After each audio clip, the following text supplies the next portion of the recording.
Hi, Sandra Espinoza here, designing sewist teacher and sewing blogger and creator of the Everyday Sewing Skill Set online course. Today I have a quick tip for you on how to change your blades on a rotary cutter. These can be really dangerous and scary if you're new using them, but I'm just going to show you a few tips on changing your blade and cleaning all of the mechanisms that surround that, including this button that holds it in place and the face of the plate that holds your blade in place. So it's time to change out my blade on my rotary cutter. So all I'm going to do is just loosen this piece on the back of the blade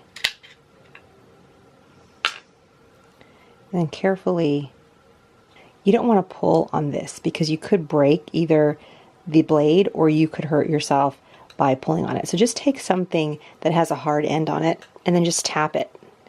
You'll just be tapping on that exposed piece there. And then it'll pop right out.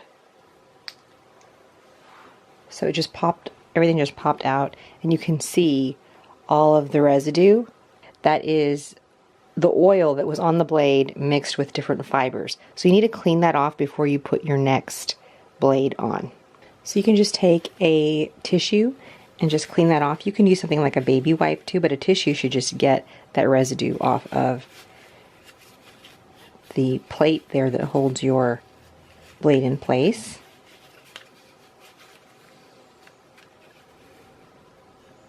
So you should also clean off the back of this piece.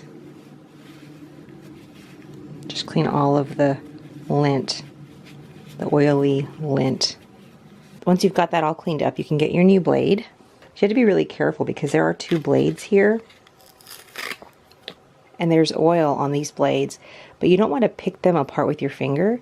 You can just slide them apart between your middle finger and your thumb, and then put the other blade that you don't need back in the package.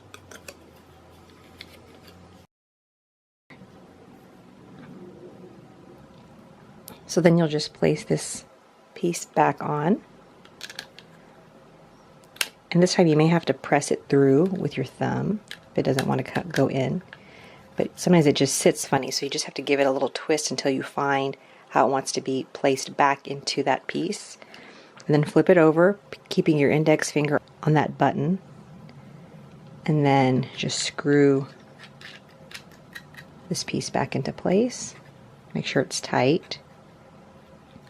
And you're ready to cut with your rotary cutter. I always use my old packages to store my used blades. This one has a couple of blades in it already. I'm just going to slide my blade back in there, and when I throw my blades away, I'm just going to throw this whole thing away because I know that I'm not going to hurt myself when I throw it in the trash or when I compact my trash. So that's it. If you want to make sure that those don't disappear, you can always just restaple and they won't fall out. So that's it. You've changed your blade, it's clean, your fingers are all intact, and you have a safe method for disposal of your blades later on. So thanks so much for watching.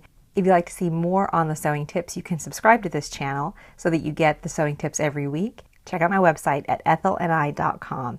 Thanks so much for watching, and remember to sew with intention because every stitch you make matters.